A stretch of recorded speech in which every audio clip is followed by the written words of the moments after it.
지민아, 이 특별한 생일 선물 마음에 들어? 오빠, 이 사진을 어떻게 가지고 있어요? 내가 친형제처럼 여겼던 사람의 핸드폰에서. 너 언제부터 알고 있었어? 여러분, 세상에 완벽한 행복이라는 게 존재한다고 믿으시나요? 누군가는 그저 동화 속에나 나오는 이야기라고 하겠지만, 저는 바로 며칠 전까지만 해도 제 삶이 그렇다고 굳게 믿었습니다. 아내 지민이와 결혼한 지 9년. 그 시간 동안 저희는 단 한 번도 크게 다툰 적이 없었어요. 바로 그날 아침만 해도 그랬습니다. 제가 내린 원두커피의 고소한 향이 집안을 가득 메우고 있었고, 아내는 중요한 미팅이 있다며 평소보다 더 세심하게 화장을 하고 있었죠. 거울 앞에서 옷매무새를 다듬는 아내의 뒷모습을 보며 저는 말했습니다. 오늘 유독 예쁘네. 미팅에서 돋보이겠는데. 제 칭찬에 아내는 거울을 통해 저를 보며 부드럽게 웃어 보였습니다. 고마워, 자기야. 나 오늘 좀 늦을지도 몰라. 저녁 먼저 챙겨 먹어. 알았지? 걱정 말고. 미팅 잘하고 와. 그게 그날 아침 저희의 마지막 대화였습니다. 너무나 평범해서 기억조차 희미할 뻔했던, 하지만 지금은 심장의 비수처럼 밝혀버린 대화였죠. 저희에게는 군대 시절부터 모든 걸 함께 겪어온 친형제나 다름없는 친구, 서준이도 있었습니다. 불과 며칠 전에도 저희 셋은 서준이의 카페에 모여 웃고 떠들었죠. 서준이는 제 어깨를 툭 치며 말했습니다. 야, 이준호. 넌 전생에 나라를 3개쯤은 구했을 거다. 안 그러냐, 재수씨? 서준이의 짓궂은 농담에 아내는 예쁘게 웃으며 답했습니다. 오빠는 정말 못 말린다니까요. 그때 아내와 친구가 서로를 보며 짓던 그 미소의 의미를 당시에 저는 전혀 알지 못했습니다.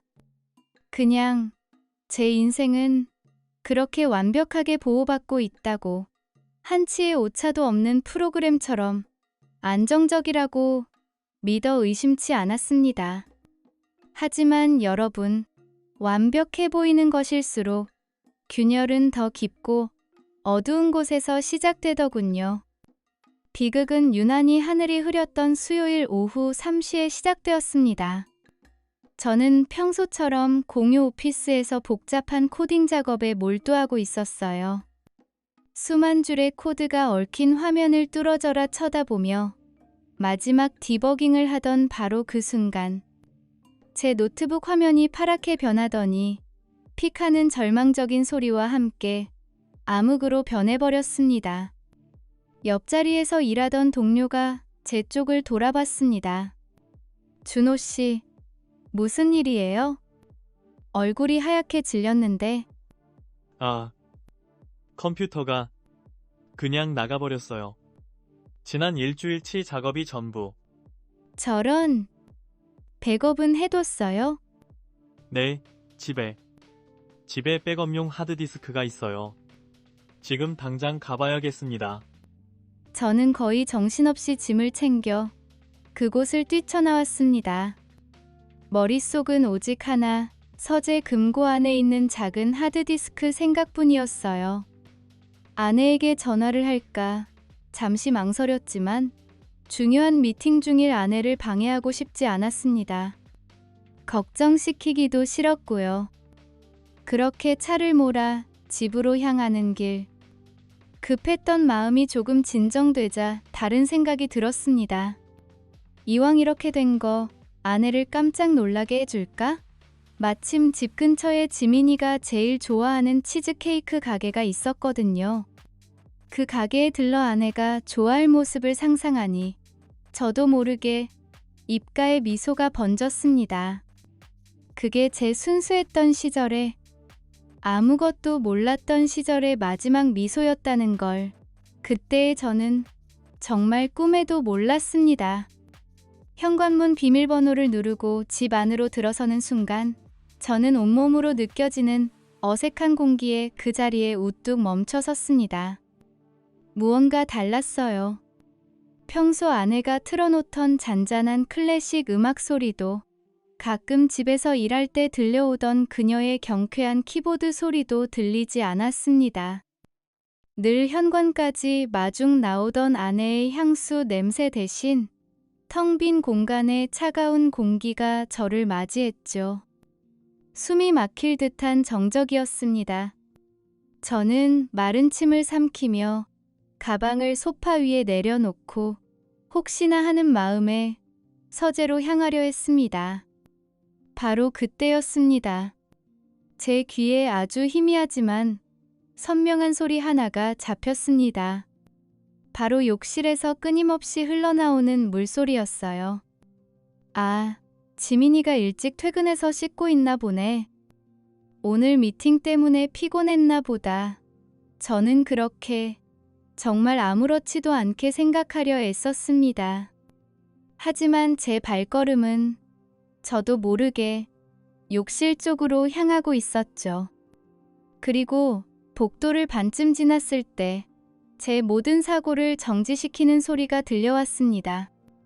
물소리를 뚫고 들려오는 그 소리는 제 아내 지민이의 맑고 높은 웃음소리였습니다.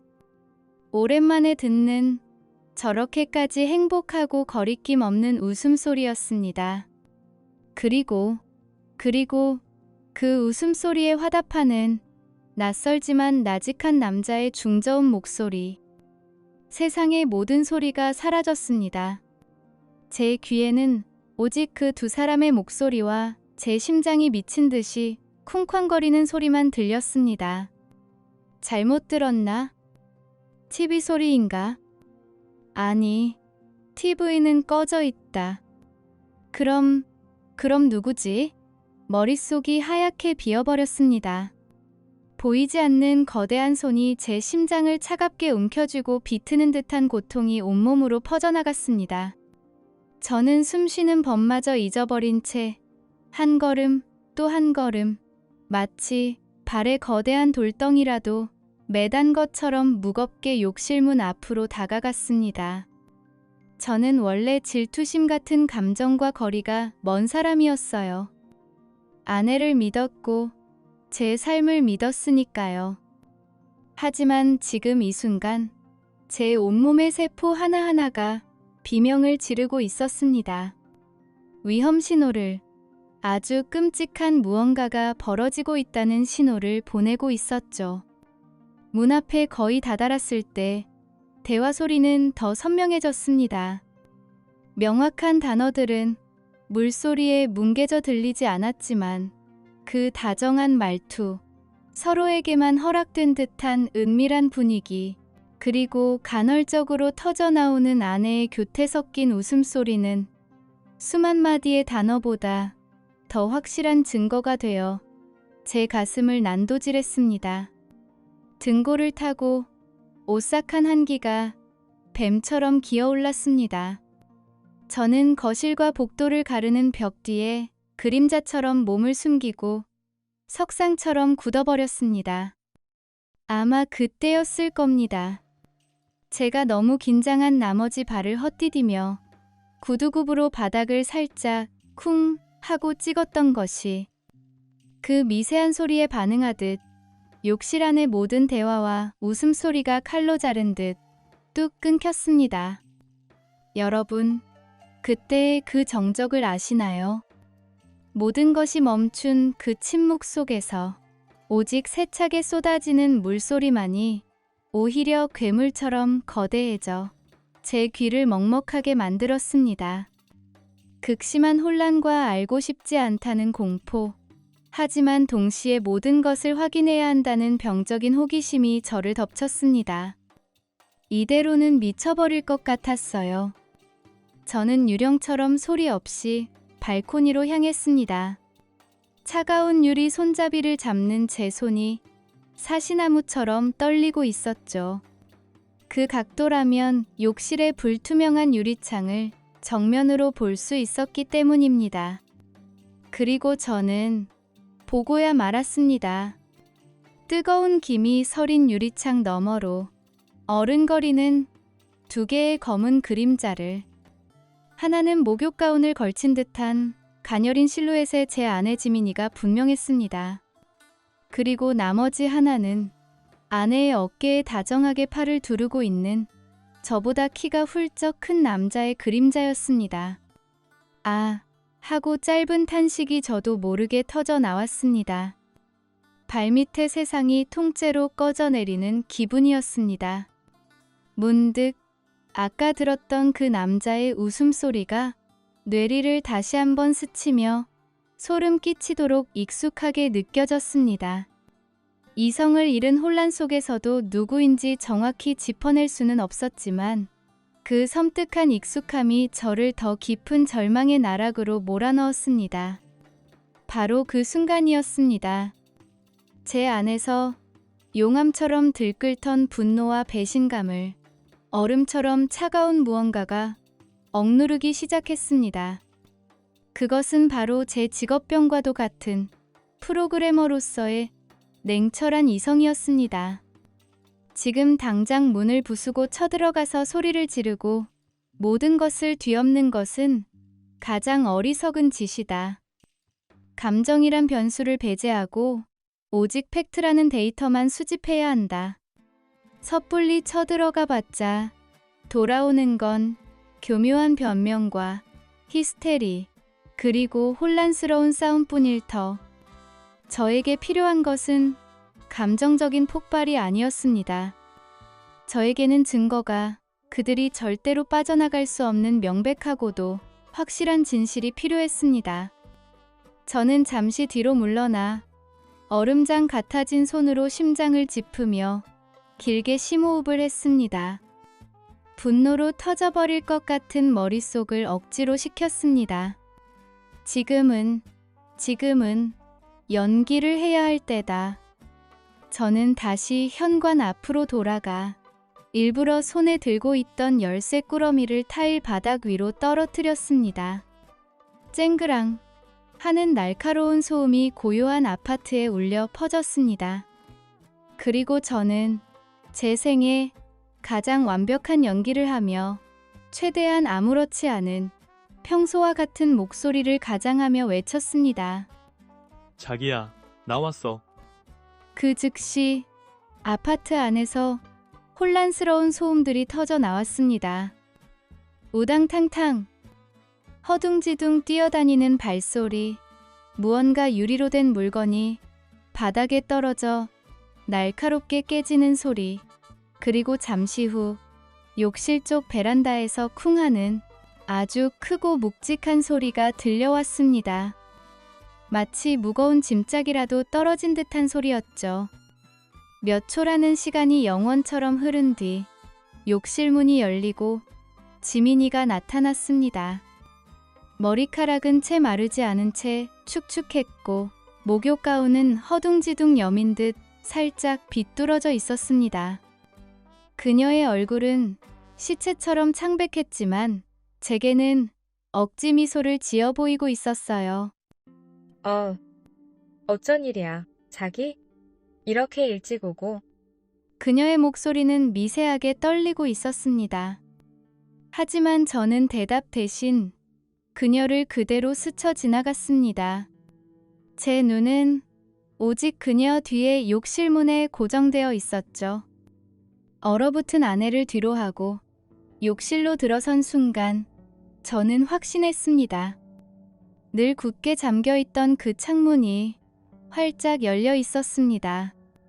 저는 곧장 발코니로 달려나가 아래를 내려다보았습니다. 그리고 창문 바로 아래의 흙 화단에서 선명하게 찍힌 발자국을 발견했습니다.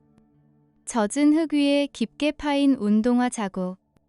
사이즈는 대략 270mm. 그 발자국은 담벼락 쪽으로 황급히 이어져 있었습니다. 머릿속에 씁쓸하고도 생생한 그림 하나가 그려졌습니다.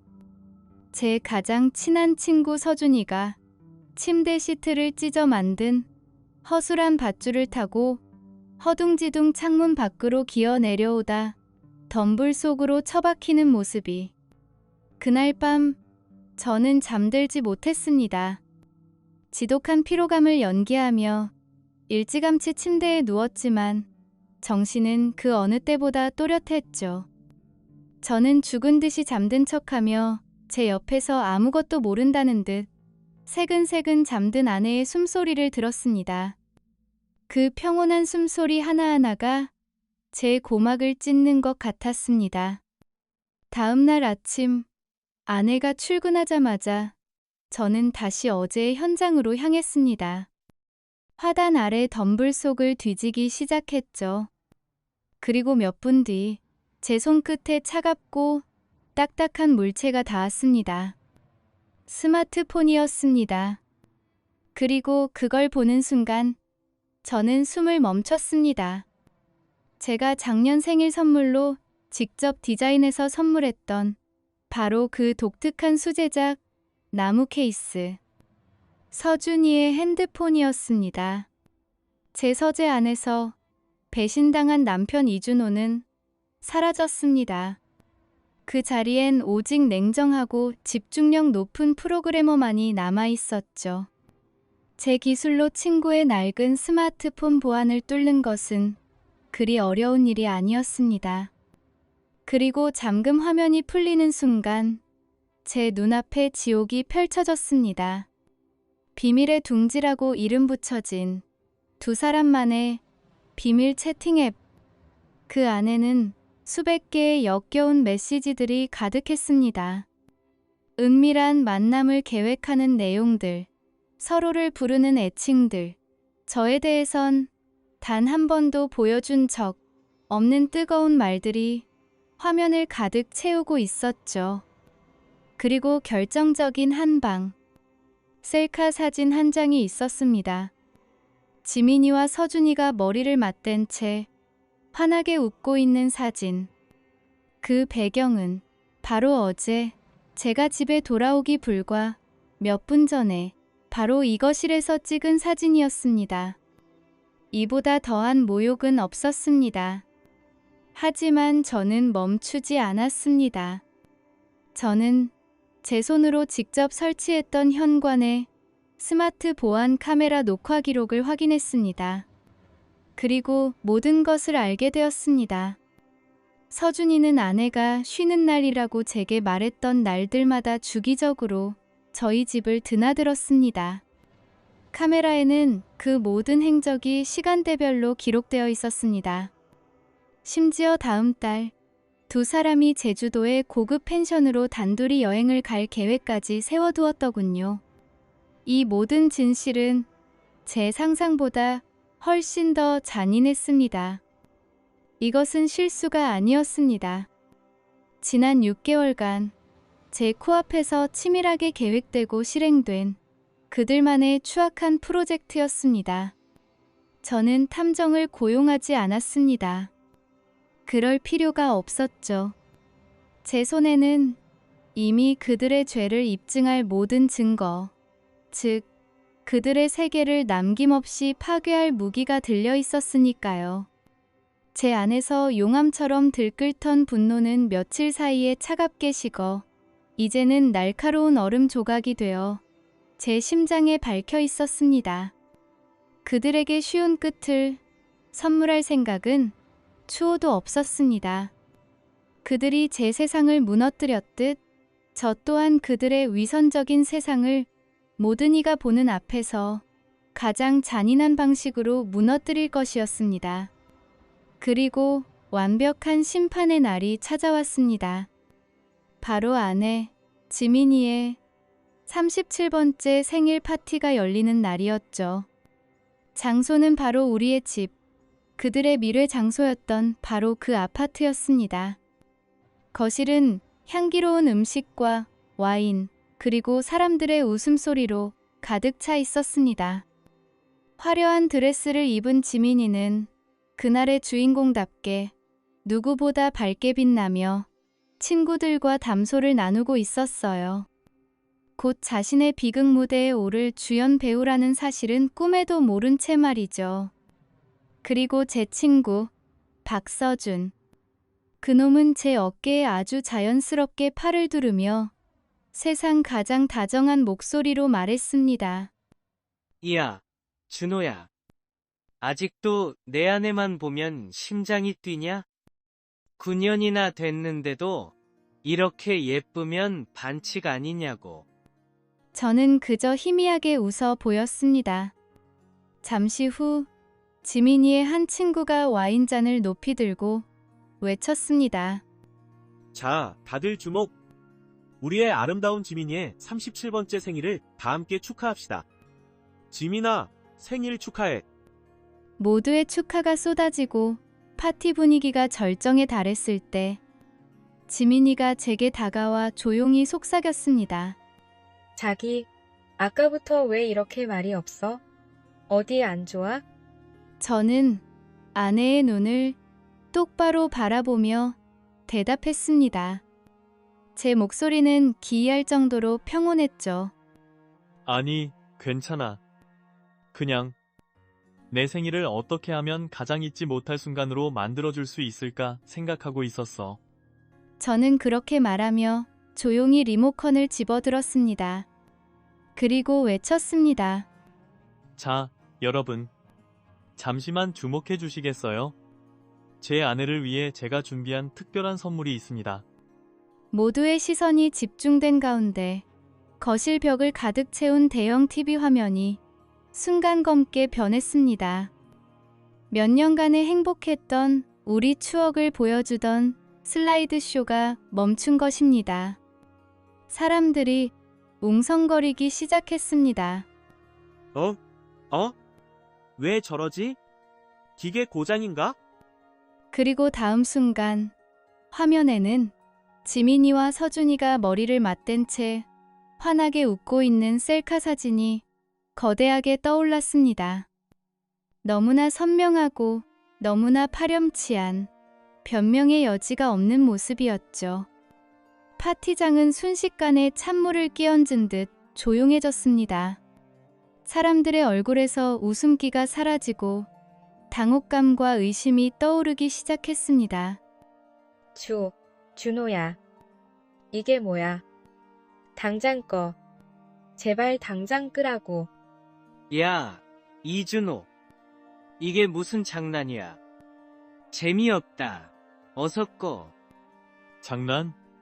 이게 장난으로 보여, 서준아? 이건 그냥 선물일 뿐이야. 아직 시작도 안 했어. 제 말이 끝나기 무섭게 화면 위로 한 줄, 한 줄. 그들의 추악한 계획이 담긴 비밀의 둥지 속 메시지들이 천천히 올라가기 시작했습니다. 누군가 저도 모르게 메시지 한 줄을 충격 속에 읽어 내뱉었습니다. 다음 달엔 둘이서만. 제주도 가자. 이게 무슨 소리야? 지민이와 서준이는 얼굴에서 핏기가 완전히 가신 채 그 자리에 못 박힌 듯 서 있었습니다. 저는 자리에서 일어나 이제는 경악과 혐오로 가득 찬 하객들을 향해 그리고 2명의 죄인을 향해 제 목소리를 높였습니다. 제 목소리는 얼음처럼 차가웠습니다. 이 사진은 바로 이 거실에서 찍힌 겁니다. 그리고 이 메시지가 담겨있던 핸드폰은 제가 집에 온 것을 알고 내 가장 친한 친구라는 작자가 기어 내려간 저 욕실 창문 및 덤불에서 발견했고요. 보안 카메라에는 자네의 모든 방문 기록이 시간대별로 아주 선명하게 남아있더군, 박서준. 바로 그때 마치 약속이라도 한 듯 현관문이 열렸습니다. 친척의 전화를 받고 무슨 일이냐며 한 걸음에 달려오신 지민이의 부모님이셨습니다. 두 분은 이 지옥 같은 광경을 보고 그 자리에 얼어붙으셨습니다. 지민아, 이게 무슨 일이냐? 이 화면은 다 뭐고 사람들 표정은 왜 다 이래? 지민이는 결국 무너져 내렸습니다. 그녀는 제 바지를 붙잡고 울부짖었습니다. 여보, 제발. 제발 멈춰줘. 우리끼리 얘기하자, 응? 제발. 저는 그런 아내를 경멸 어린 시선으로 내려다보았습니다. 그리고 마침내 억눌려 있던 모든 것이 폭발하며 끔찍한 혼돈이 시작되었습니다. 사람들의 고함 소리, 부모님의 울음소리, 그리고 모든 것을 잃은 자들의 절규가 뒤섞여 아비규환을 이루었습니다. 그 지옥 같던 파티가 끝난 바로 다음 날 아침, 저는 한치의 망설임도 없이 서초동의 한 법무법인을 찾아갔습니다. 제 맞은편에 앉은 변호사는 제가 내민 증거 자료들을 검토하며 연신 혀를 내둘렀습니다. 이건 정말 이 정도일 줄은 몰랐습니다. 이준호 의뢰인님, 동영상 기록, 핸드폰 메시지 내역, 사진까지 반박의 여지가 전혀 없군요. 최대한 빠르고 조용하게 처리하고 싶습니다. 이혼 소송, 그리고 박서준에 대한 상간남 위자료 청구 소송. 법이 허락하는 최대치의 손해배상을 받아내고 싶습니다. 물론입니다. 이 증거들이라면 법원에서도 거의 100% 의뢰인님의 손을 들어줄 겁니다. 혹시라도 아내분과 대화를 통해 해결해볼 의향은 없으신지요? 해결할 것도 대화할 것도 없습니다. 그대로 진행해 주십시오. 제 단호한 태도의 변호사는 더 이상 아무 말도 하지 못했습니다. 모든 것은 제 의도대로 일사천리로 진행되었고, 몇 달 뒤 법원은 그들의 공동 불법 행위를 인정하며 제게 상당한 액수의 위자료를 지급하라는 판결을 내렸습니다. 하지만 여러분, 제가 원했던 것은 단순히 돈이 아니었습니다. 저는 그들의 완전한 몰락을 원했어요. 박서준의 카페는 가장 먼저 무너져 내렸습니다. 한때 우리의 따뜻한 추억이 깃든 아지트였던 그곳은 이제 동네에서 배신의 상징이 되어버렸죠. 어느 날 우리의 오랜 친구였던 민혁이가 그의 카페를 찾아갔다고 합니다. 텅 빈 카페 안에서 넋을 놓고 앉아있던 서준이는 민혁이를 보고 거의 울상이 되어 매달렸다고 해요. 민혁아, 와줬구나. 다들 내 전화도 안 받는데.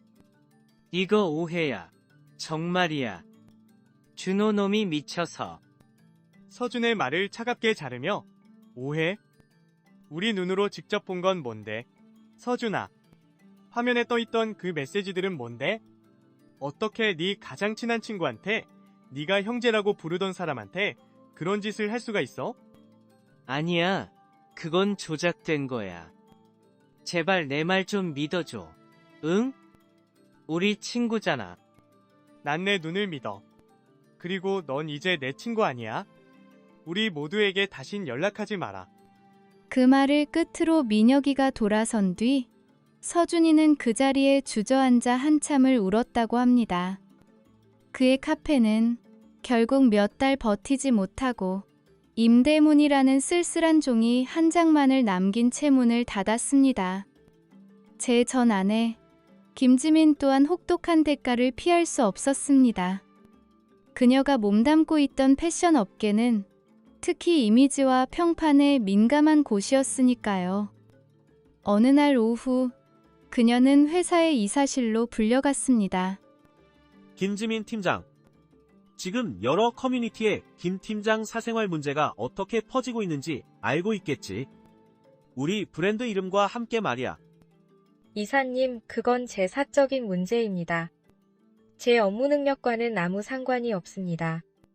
제가 해결하겠습니다. 제발. 김 팀장의 사적인 문제가 지금 우리 브랜드의 공식 SNS 계정을 테러하고 있어. 그리고 김 팀장은 그 부서의 총괄 책임자고 회사 이미지에 가해지는 타격이 감당할 수 있는 수준을 넘었어.